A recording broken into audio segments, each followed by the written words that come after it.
Oh, good. We're the final act. I started this off, and I'll finish it up. Thank you for sticking it out. We've got a good session now. It's labeled Public Policy and Regulatory Trends.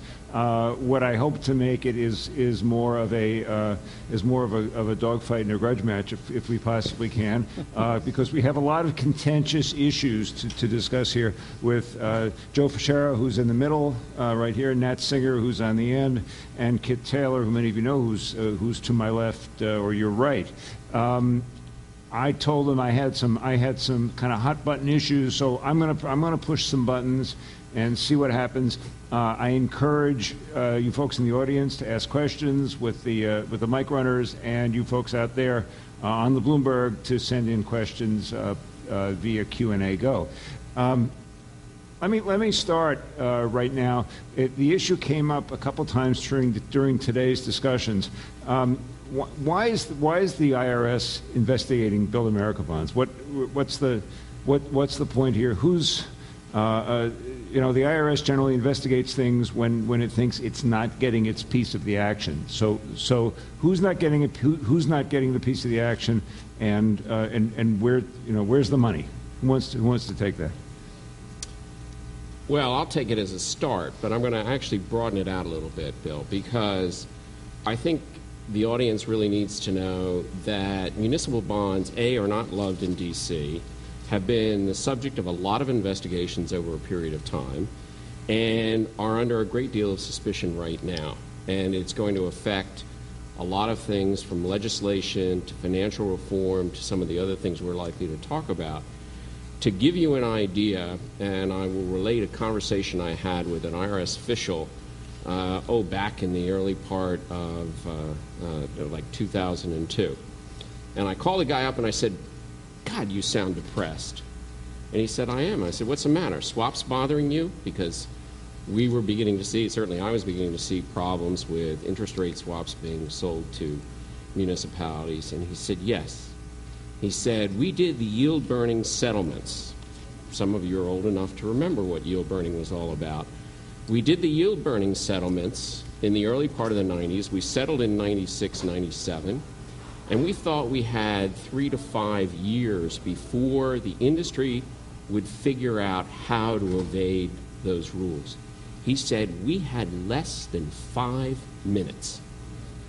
And the result is that they started getting involved in swaps, and we have ended up now with the Justice Department, IRS, SEC, launching a huge investigation about price fixing for reinvestment of bond proceeds through GICs, price fixing and collusion associated with swaps. And to give you a sense of how big the problem is that the Justice Department indicted David Rubin and CDR Financial Products for conspiracy and price fixing, and because they indicted them, they have to turn over evidence to the defense. As Bloomberg has reported, great reporting I might add, they turned over 5 terabytes of information, 100 million pages, and 600,000 conversations relating to the collusion amongst members of the industry. This is known by the politicians in D.C., by the SEC, and this is why the SEC, in fact, has set up a special unit just to look at municipal bond problems. So the IRS is probably sitting there looking at, I don't know the specifics of that investigation, is sitting there looking about what's happening with reinvestment of bond proceeds, whether there's an attempt to evade arbitrage, which I think is probably pretty real, is the arbitrage problem. And how about, is the IRS concerned that issuers are selling they're selling taxable stuff, getting a 35% subsidy, and then earning or is it the bonds are being flipped, that some buyers are getting too cheaply and the IRS is paying too much? The good question whenever you're asked is you should ask the IRS that question. I think that that what we've seen in terms of reading the tea leaves with bond groups and such is that perhaps that because the federal government is paying that subsidy, and that the bonds appear to be mispriced. There is discussion about that. I am one on the side that they seem to be at a premium and trade up, that perhaps the subsidy is, being flaunted or too much coming out of Washington. But I'm not sure all of this matters. I'm sort of the mind of the municipal market is reminiscent of what Winston Churchill said of all men. They occasionally stumble over the truth, but then quickly pick themselves up and hurry on as if nothing has happened. We've had Orange County. We've had the yield burning, which is a technical thing, which involved 100 firms mispricing securities in order to earn additional sums from taking advantage of issuers. We've had the auction rates. We've had swaps. We had the entire auction rate market explode with municipalities when corporations had gotten out of it 15 years before. And we now have broad investigations. I do find interesting the class action lawsuits that seem to be going on, the Sacramento Municipal Utility District. It's a pretty good issuer, high quality coming in on that. Los Angeles, I believe, also others. But we still seem to see no real changes in the industry per se, or in the pattern or practices of the industry. The dominant players, the bankers, still remain the bankers, and I don't see any real fundamental change. I see a lot of nervousness. I think Kit is absolutely right. There is discussion. There is obviously a need to raise the standard at bar for financial advisors to municipalities to level that playing field with underwriters, but we get a great deal of pushback when we start talking about that.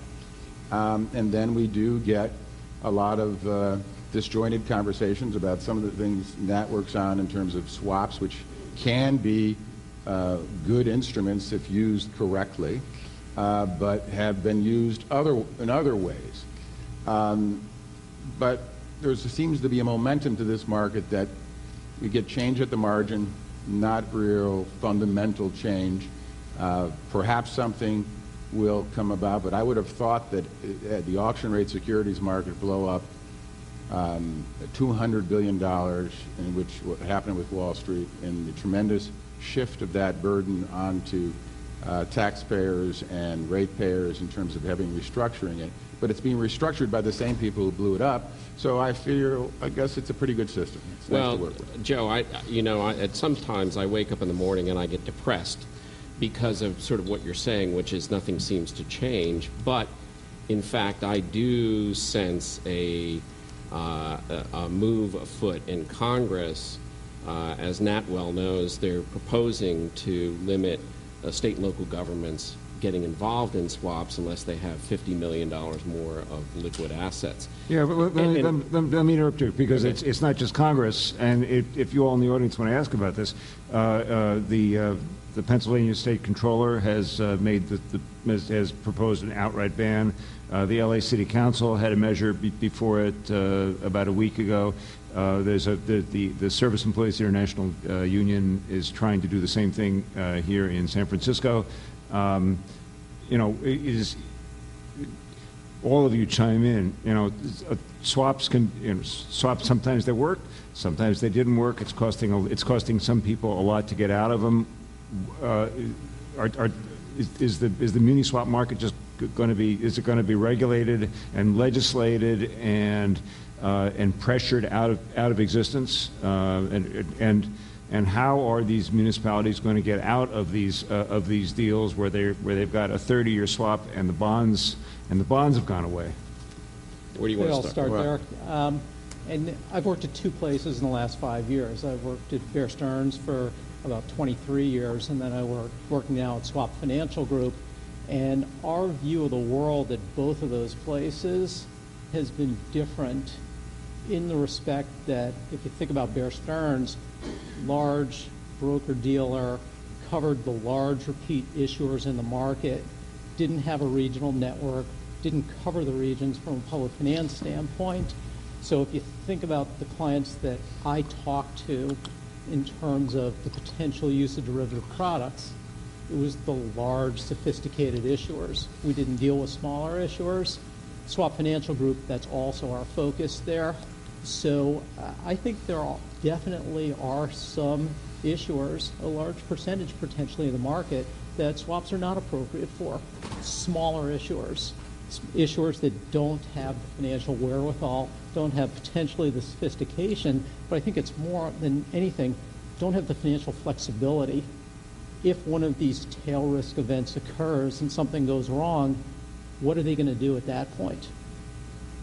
Large issuers with financial flexibility have been able to be very nimble over the last couple of years and move out of auction rate products into a different type of variable rate demand note, move out of a variable rate demand note with a bad bank where the banks got put back, and they were able to work through the problem, deal with the negative carry, and not be forced to terminate the swaps, whereas some of these smaller issuers didn't have that flexibility. So do I think there should be some type of standard in terms of which issuers that these probably aren't correct for and probably shouldn't be using derivatives? Yes, I think the current legislation isn't right. The $50 million of investable assets, it's too hard for the quirky nature of some municipalities to deal with that. $50 million of outstanding debt, maybe that's an easier one to say, and 50 is not a magic number, some amount of debt outstanding so we can differentiate between larger issuers and smaller issuers. But the investable asset number, I think, is just the wrong way to look at it. I think, and Nat and I both worked at Bear Stearns together for many years in different departments, and he's a good Princeton man as well. We'll plug our university. But I think you're talking about something that I agree very strongly about, that there needs to be more differentiation in the market, not a one-size-sort-of-fits-all. When we had bond insurance, we were trying to make everybody AAA, everybody from the smallest school district to the largest corporate AA, water utility, would all have sort of the same access and some of the same types of instruments and such. And I think in terms of market design, rather than just trying to ban bullets or ban handguns or whatever, we still need to have market principles at work. And those go back down to transparency and some sort of standards and some sort of way to bring liquidity and modernization to this to the market. The efforts on swaps are trying to now maybe put them through clearinghouses and standardize. It was a big part of, in terms of people, swap providers, to standardize things. If you step back and just look at the municipal bond market and you say, how is it different from other markets? There's this plethora of what we call CUSIPs. Every single cash flow almost has a CUSIP number, which creates a tremendous amount of illiquidity in individual instruments. We use antiquated techniques in terms of selling the securities. When there are competitive bids, we think that means it has to be a notice in the newspaper, an opening at 12 o'clock, a good faith deposit, and a fax confirmation on most things, as opposed to being able to have the nimbleness of being able to do, as corporations, reverse inquiry, being able to access the market more frequently because we have our disclosure regime intact in terms of being able to be current. But you try to find information about some issuers, even on the Bloomberg system. Oh, very difficult. Very difficult. Indeed. You've got to know a CUSIP. You have to know something here. I find amazing that every time I watch that E-Trade commercial with that baby, and the fact that that kid can trade stocks at 11 o'clock at night and get information in Hong Kong, but if he wanted to buy a municipal bond, or the city of Los Angeles, or the Bay Area Transitory sitting here, or my clients, East Bay Mud, or Municipal Metropolitan Water, or anyone, he'd have to wait until the morning, get on a phone, maybe see if Fidelity has some things open, then you have to go to somewhere else, then you don't really know whether the bids are correct and whether you can get in size, and you just say, we have technology, we have effort, we could create a platform, perhaps like a municipal bond exchange, like the New York Stock Exchange, that sets standards and provides liquidity. We could do this. But what we have are sort of stuck in discussions about blowing up the swaps and we got the IRS and looking at for bad people, but we ought to be stepping back and saying, how can we modernize this thing? How can we bring this and have a high tide raise all boats? And I don't see that discussion because nobody seems to really have an interest in that. No, and I would agree with you, Joe. I don't think people want to do that because people have vested interests. I have been going to conferences for 30 years in this business, and you have the bond lawyers with one point of view, you have the dealers with one point of view, the financial advisors, issuers, investors. Everybody has their business plan. They've been living with it a long time, and to be quite honest, people don't want to change that. And I understand that. That's human nature out of the whole thing. So I don't think we're going to get to the discussion that you have, but I do think Congress is going to enact some restrictions, whether it's the right restriction in Nat's view or not. Congress is going to go ahead and put some restrictions on the use of swaps in this market. I think they came to the conclusion that, quite frankly, smaller issuers can't take care of themselves. You know, you and I were at the same hearing where, you know, they're sitting there calling issuers subject to the Stockholm Syndrome or equivalent to Patty Hearst. Well, I think that they use the same advisors that screwed them. I think, I find that amazing, but it's a great country. And what I really do think, though, is that when we think about the people who are in public service, the people who are at the issuers, you know, who are attracted to public service, they got a job running that entity. Their focus isn't on the capital markets.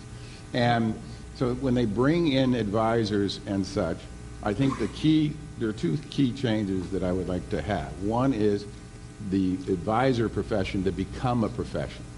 I mean, if you think about your lawyers, your engineers, they're all licensed. They're all subject to bar exams or something. And there's a certain core competency that is required in order to call yourself a lawyer or an engineer.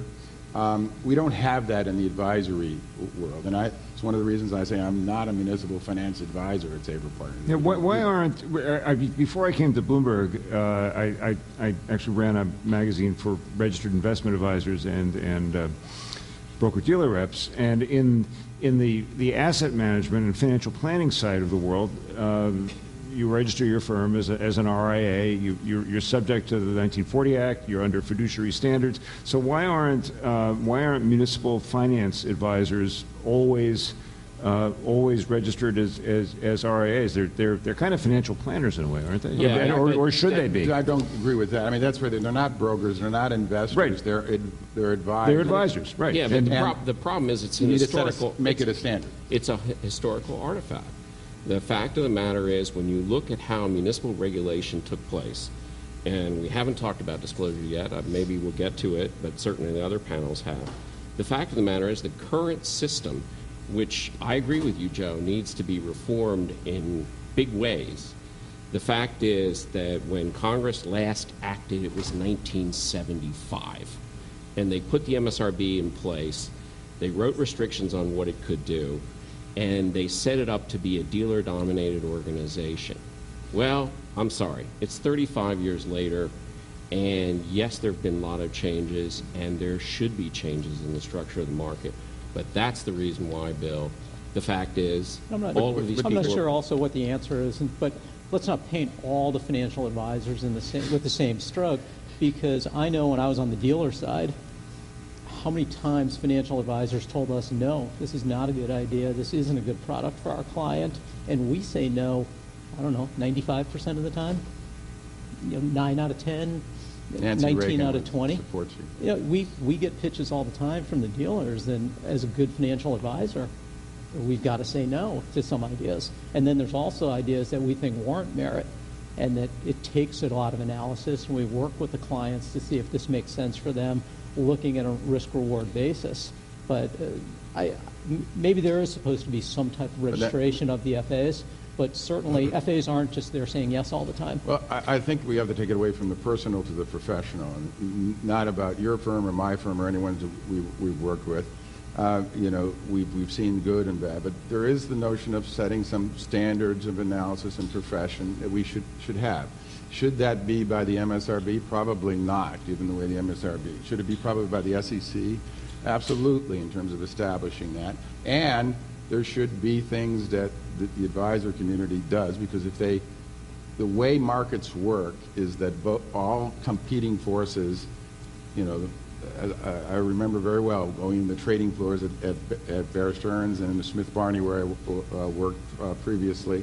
They're brutal market forces. They're very kin. Everyone struggles very hard against each other, and you don't want one side to be less armed than the other. And issuers need, I feel that if we raise the standards amongst the profession and discuss issues, we'll be enabling issuers whose primary job is to do their business, not the capital markets, but have better advice in order to be able to make the market work with the underwriters who are legitimately on the other side. They should not be saying that they're their advisors. You have to know it's an arm's length transaction. Right. Many do. Sometimes that's get blurred. But how we're going to see coming out of Congress, the Dodd bill, I know there's discussions right now about whether to create something with fiduciary, whether to empower the SEC. I think Dodd is opposed to it. The House is in favor of it. I don't know where that really goes. I do think we do get these headline stories. We do get these headline stories even today about BABs and overpaying underwriters, and not talking about the cost of the yield on the bonds as opposed to what the underwriters make. So we get distracted on a lot of things, and we got to get back to some of the principles of finance and try to make the markets work. And I think they can, but if people ask me before here whether I'm optimistic or pessimistic, I'm a little bit more pessimistic about any fundamental change, other than when you see GASB, someone is talking about the state of New York is thinking that they're not going to follow GASB's rules, and somebody in GASB himself are changing their own mind about different things. And you say, well, wait a minute, accounting treatments is like the bedrock of the market. You've got to have a common language. And you're not willing to have a common language here because, if I calculate it this way, it's going to make it look really bad. So maybe we should calculate it this other way. And when it becomes political, investor confidence plummets or yields go up. And Joe, I appreciate you wanting to have the discussion about changing the market and fundamentally improving it. But, we do deal with reality. Congress is working on financial reform, however slowly. They're doing it slowly because they're going to get a lot of political contributions between now and the election in the fall from various and sundry parties, the financial firms and the like, so we'll see how fast that moves through. But there is going to be change that way, and I think one has to also look at someone like Commissioner Elise Walters. Elise was very much involved with the first attempts at disclosure in the muni market back in 1993. And lo and behold, she comes out, wasn't asked to, wasn't testifying, comes out in a lecture where she had complete authority to cover any subject she wanted. And what'd she do? She called for complete corporate-style disclosure regulation, elimination of power, elimination effectively of the MSRB. I mean, she wanted wholesale change. And I thought it was a remarkable statement because anybody who proposed that prior to last year had their head taken off at the knees. Well, Christopher Cox, who was the chairman of the SEC, one of the more interesting things about Cox, whatever criticism you have of him, he did come from California, and he proposed, he did a white paper on municipal market reform, and proposed some modest changes. And he was a Republican actually proposing to Congress that they change and provide more regulation. And do you know why he did that? And he came from Orange County. No, he was one of the reasons of his experience was. Part of it was he was Orange the representative County. in 1994. Yeah, Orange but County part of it is that he had gotten briefed by the IRS, his enforcement staff, and the Justice Department about the investigation. Right. And he knew it was coming. He knew it was coming, and he wanted to get ahead of it. And if you watch when he came out and talked about his white paper, it was about the time people on Bloomberg, for example, were starting to say, hey, we're going to see something, we're going to see something. Cox was trying to front run that. But think about what happened when he went to Congress. There wasn't one person who would even sponsor a hearing. Oh, no, there's a question about it. And where we are in the crisis right now, with Congressman Franco, I respect very, very much, being very, we're beating up on the rating agencies, and it's like, okay, the rating agencies have certain issues and such. But even if you were to look at, I look at these clients that I work with that are AAA, and so even if you say they're underrated by the rating agency, they're AAA, they still get a worse deal than a corporate AA or single A. Absolutely. And I kind of wonder that maybe it isn't the rating agency's problem as much as some of our other problems in terms of what we need to do to bring. Is that a disclosure premium that's being built in there? What we could explain it away, but whatever we want to do, I think we should address it. That we need to have capital flow between the municipal market, and we need differentiation. We have to understand, as Nat said, some of the smaller people may not have access to it. It's not their entitlement to be able to do a swap. Just like in a corporation, or certain small corporations can't access the market at a certain, but we can also exempt small people from burdensome regulation, just like we do in the corporate market. Well, Saber Partners is small enough to fail. Let me pick up on that for a second. Do we have any questions from you folks out here? Raise your hands. I may call on you if nobody asks any questions. It's a bad teacher, don't you hate that? Kingsfield here. Yes, Daron.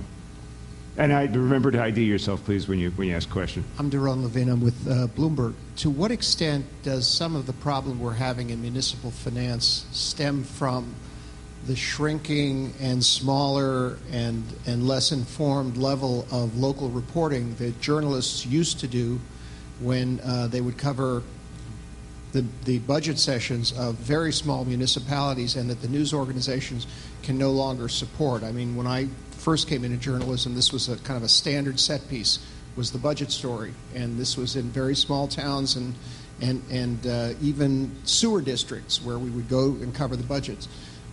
They're not covered anymore. They're just not covered anymore. And I wonder to what extent you think that plays some kind of a role in populations being unaware of what they're being put on the hook for. My personal experience is actually exactly the opposite. Through the period about, if you want to take the 10-year period, 2000, 2010, actually the number of calls, and even now when I'm not at the MSRB and easily accessible, the number of calls that I get from reporters continues to go along and has increased over time, because thanks to Bloomberg and the reporting by other organizations, the problems in the municipal bond area, whether it is with auction rates or whether it is with budgetary problems like California, it's starting to get on the radar screen of a lot of local reporters. In the prior 10 years, I didn't get calls that frequently. I've gotten a lot more calls. They've increased over time as these people learn about finance. They're shocked at this market. But do you think it's the local? I'm sorry. Go ahead. I'm sorry. I'm just saying. I think in some respect you're making my point. The point is that's after everything's gone wrong. I'm talking about before. Oh, I'm talking about 2004, 2005, before this blow-up occurred. Let's just. And I hate to. Well, I don't want to kind of throw stones at the local reporters, but. Well, they're not here, so we can do it. I would say, take, I started to pick up Los Angeles, the situation there. I can't believe what these reporters are writing, how they don't understand how the swap works, and they've got it totally wrong.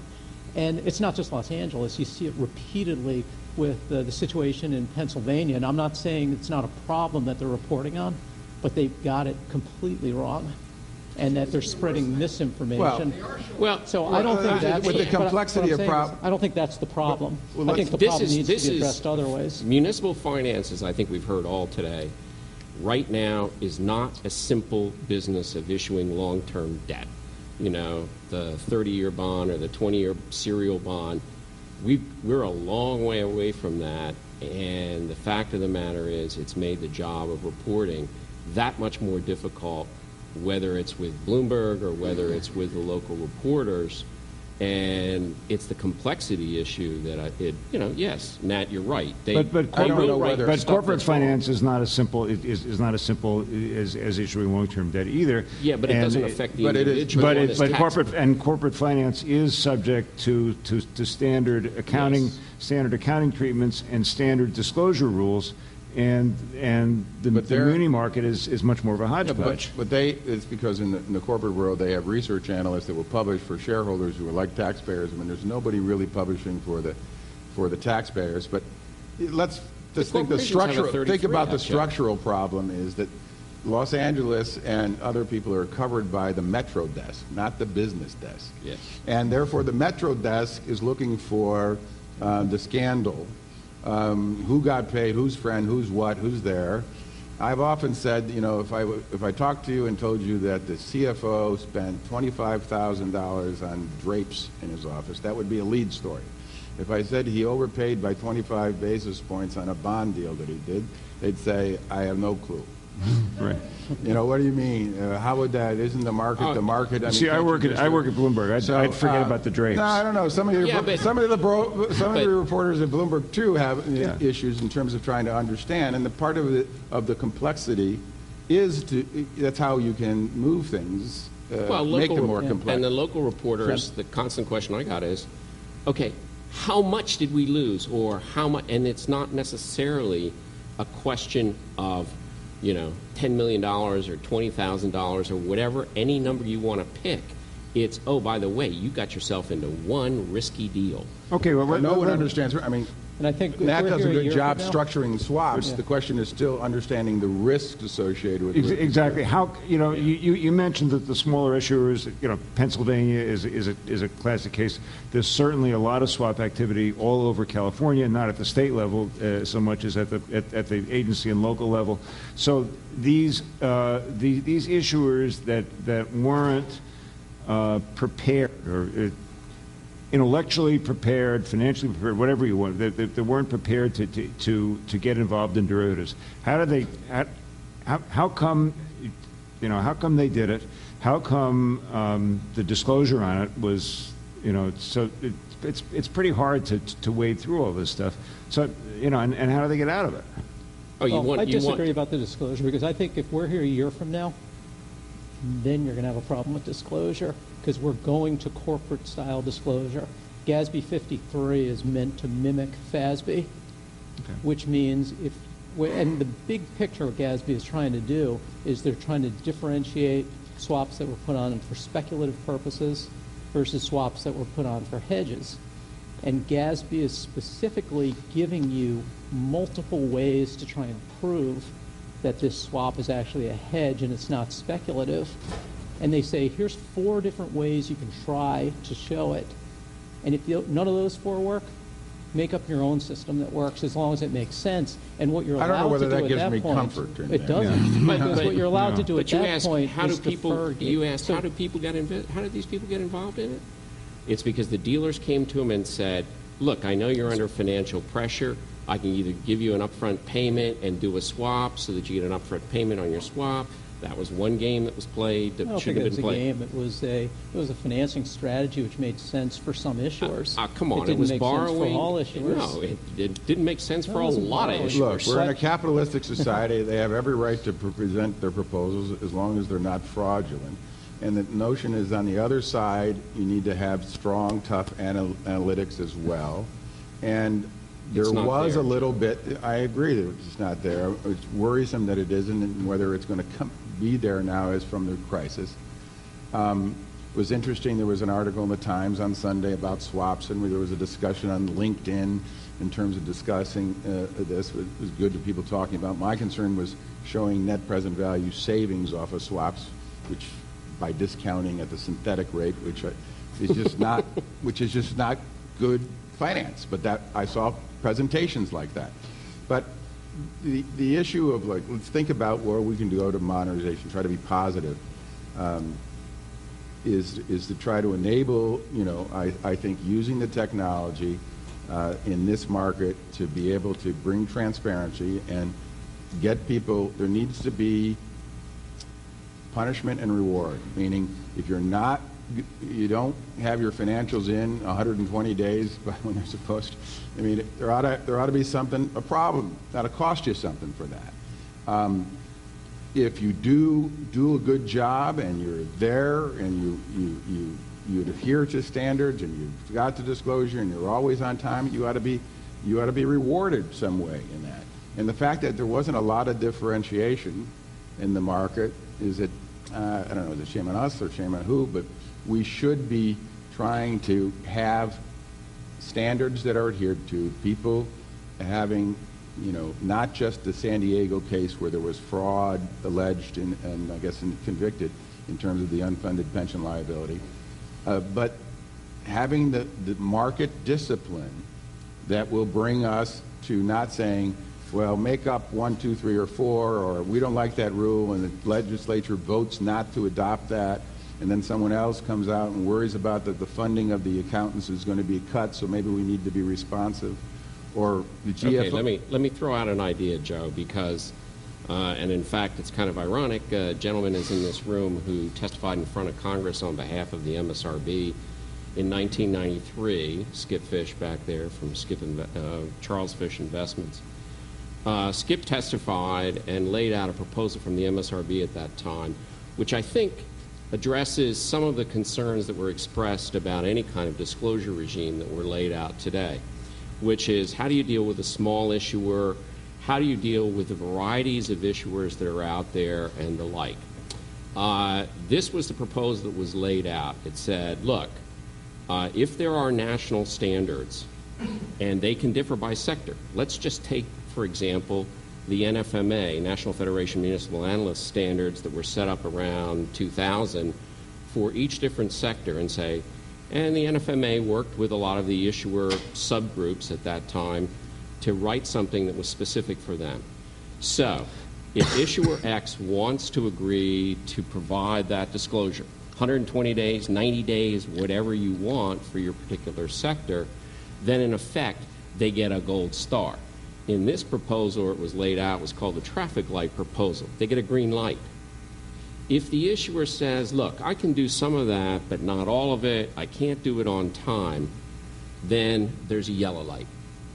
And if the issuer says, look, it's too costly for me, I'm going to issue bonds once in 5 years to build a school, I don't want to go through the game of putting out quarterly disclosure for 30 years just to build this school, then they get a red light. And the red light, green light, yellow light refer to what broker-dealers have to tell their clients at the time of sale.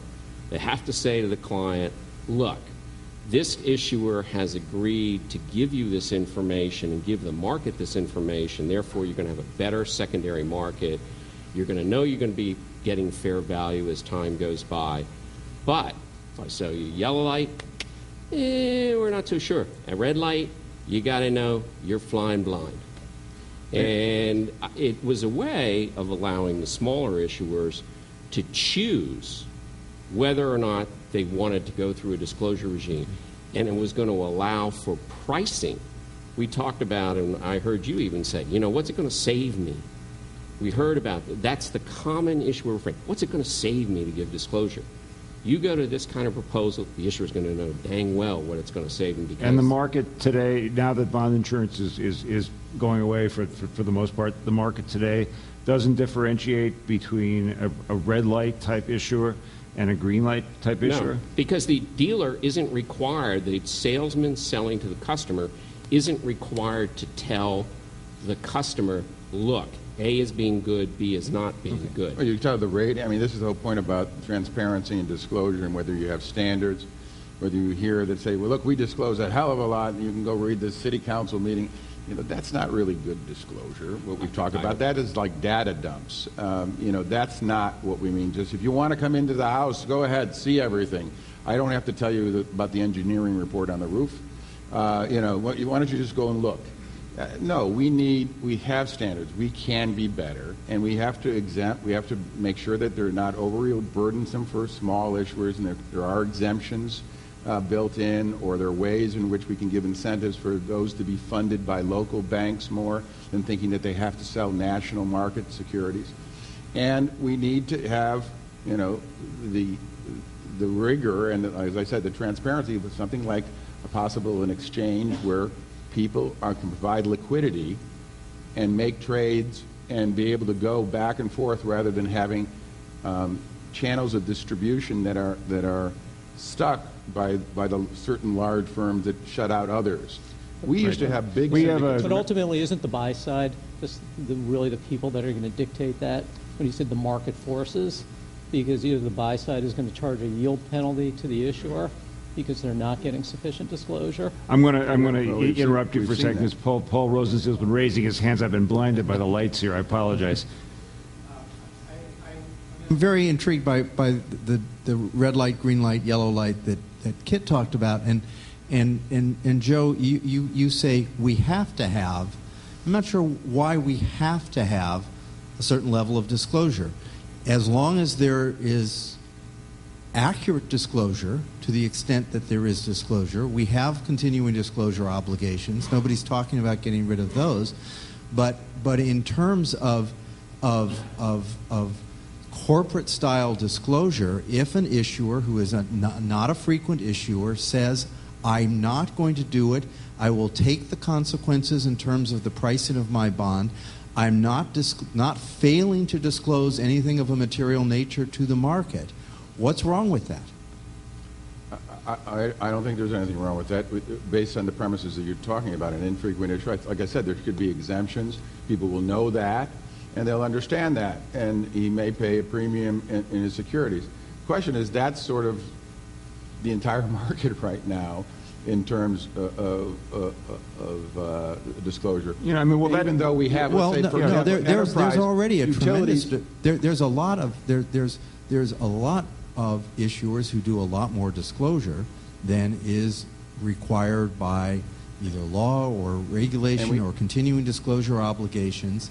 A lot of large issuers provide a tremendous amount of disclosure on their websites. It's not just disclosure. It's the type of disclosure in the language that can then be, it's sort of like we don't need a Tower of Babel of accounting and issues and have everything be disclosure associated with just an issue.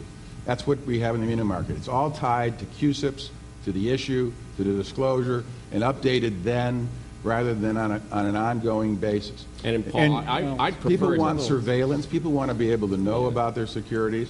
There's a reason why people come to the United States to raise money, or why they want to get listed on the NYSE rather than in just Bangkok. It's because of the standards that we provide and the liquidity that we provide and the accounting that we provide in terms of for that. But I know from other people shaking their heads about that, but I think that if you look at the premium that people pay, they'd rather come to the United States and take that regulation because they get more for their thing than they go somewhere else where there's less regulation. Nat, you were about to say something, and I think we also had a question in this area of the audience, somewhere near Paul. Was somebody here also holding a hand up, or did we answer your question? But I was just going to come back and say, ultimately, though, isn't the buy side going to tell the issuer if it's good disclosure or not? Because they're either going to pay an aggressive price for the bond because they're comfortable with the disclosure, or they're not. But the issuer doesn't see that, and you have to have a system that in some ways makes it clear to the issuer the cost of not doing that. Now, I've heard today a lot of people saying, oh, it's on the website of my town, my city, my state, whatever. The truth of the matter is it has to be in a central place. That's what EMMA, which used to be called the Municipal Securities Information Library, was designed to eventually morph into. Thank God it's finally getting there, where this information can go in, be attached to a CUSIP. It doesn't have to be everything that's on the website. I'll settle for what the NFMA asks for, put it up there, and then we're off to the races. So what I have known, with the red light, green light, yellow light, or any other system, take the state of New Jersey or take a smaller issue. For the argument's sake, it doesn't matter. That in a particular financing that was done, for this financing to succeed and be beneficial to the citizens of the state of New Jersey, as well as a fair deal for the investors. It wasn't just the credit. It wasn't just the credit rating and the default risk of the state of New Jersey. It was also it also may have been the willingness of an insurance company to make good on some bonds, and their balance sheet, and the willingness of a bank to commit its capital to make markets in a bond, and then the willingness or ability of the state to pay off on a swap. So there was this whole, a lot of transactions with multiple levels. What you just said about making markets. That's very important, because that goes to the liquidity issue and the premium of an antiquated system, because there is huge price differentials. The ability to sell bonds is not facilitated as easily as it is in the corporate side in order to reduce that premium. So we can be talking about credit risk, we can talk about budget and headline risk, right? But we also need to talk about that liquidity risk issue.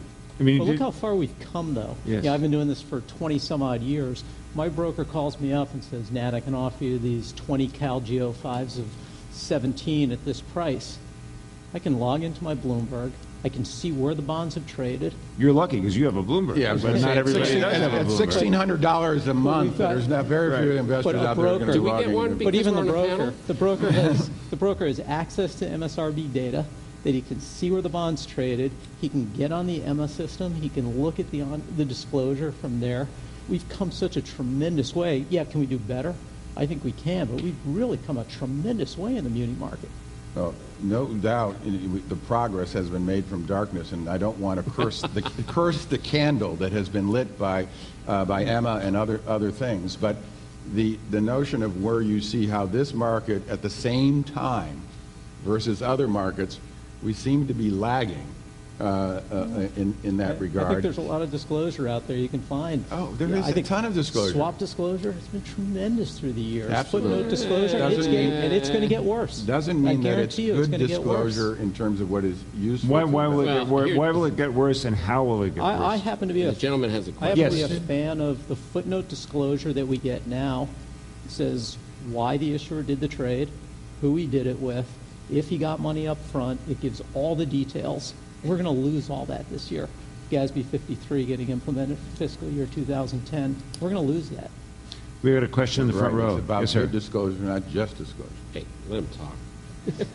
No, that's okay. I've been enjoying this. Tell us who you are. I don't think this mic is working for the folks back in audio land. I'm Brian Mayhew. I don't work for the city of Los Angeles, but I know him.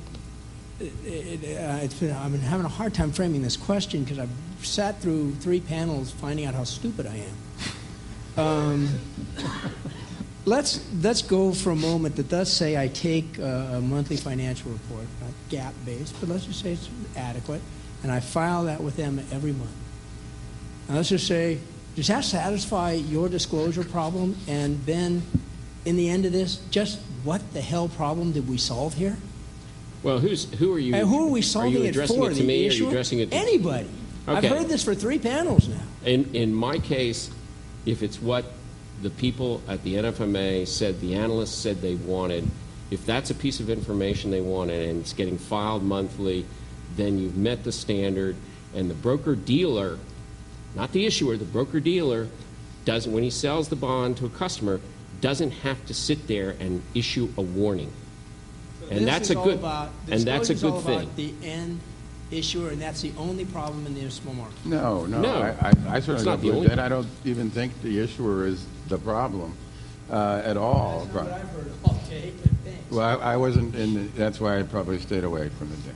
But what we're looking at, as I said, you have a different job. You're running the Bay Area toll authority. That's a big job. You're not a big focus on the capital markets. It has to be. I mean, you raise a lot of money. Other people, the degree of sophistication you have is at the top, as opposed to, as there are 50,000 other issuers, and trying to create a regime that deals with all of that. And that's what we're trying to say. There needs to be some standardization and some discipline applied for others, not just for the top people. Because you may have already squeezed out all of the stuff because of your sophistication. It's all those middle market like companies we would call, who don't get that same advantage.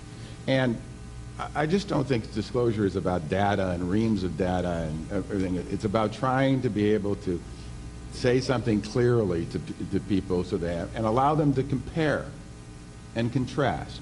I mean, the notion that MSRB on there, I think that they just announced that they're going to make a major improvement of the pricing system where you can compare the trading of 2 bonds.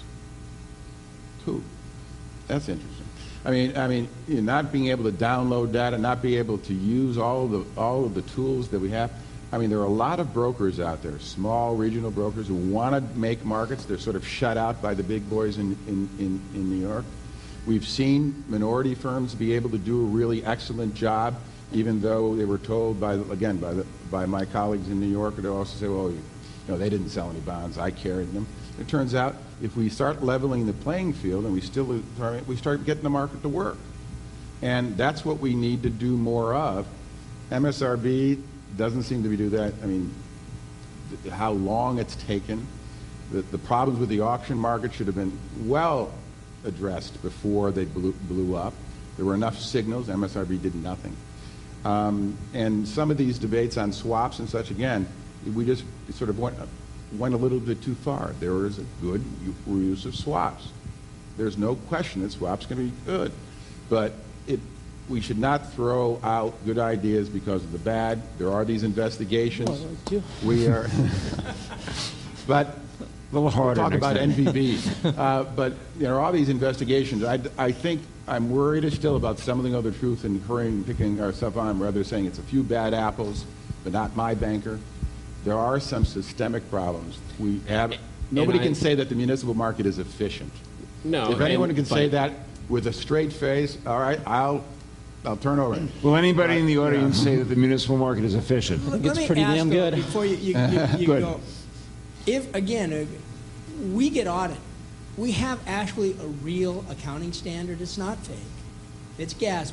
It's a real board. Since FASB's going away, and since FASB people aren't responsible for GASB, however, we actually are responsible for FASB and GASB and federal audit standards and state audit standards. But that's okay. Just we got the most audited things in the universe, and my footnotes on derivatives are pages longer than you're going to get out of General Motors, but that's okay because we don't disclose enough. The issue really gets to me, in all of this discussion, one, that again, let's assume, because Natalie's financials are exactly the same statement mine are. They're audited. Almost every issuer who issues a bond, small or large, is audited under the same standard, and the opinion is the same GAAP standard. So again, if we do all this stuff and we file all this stuff, one, what problem have we exactly solved for ourselves? And then the second one is, and this goes to, different, we're going to go to Congress and get regulated, we're going to go there and get regulated, we're going to go here. Just exactly what organization in this world do we go to try to create this utopia where we can all go sit down and try to decide what disclosure is? I think Joe put it well when he said, you're not the problem, okay? But there are 50,000 issuers. No, 50. 50. It's really 50. close to 50. It's close to 50. Yeah. There are over 1.5 million different tradable bonds out there. And the truth of the matter is, it's extraordinarily difficult for people to get into this market. We heard a lot about the connections with BABs. You're not going to be the problem. You've gotten probably, as Joe pointed out, you've probably gotten as efficient pricing as you're going to get because you do the disclosure. But I can guarantee you, you're more the exception out of that 50,000 than you are the rule. We're going because there are a lot of smaller issuers who do not produce anywhere near the amount of information. Yeah, I mean, I love covering agencies, big agencies and authorities like yours and some of Joe's clients like East Bay Mud. I mean, they report. They report clearly, concisely, like a company. I mean, you're on a global standard already, and then you dig down to Beaver County, Pennsylvania, and then you're in another world. You're on another universe actually.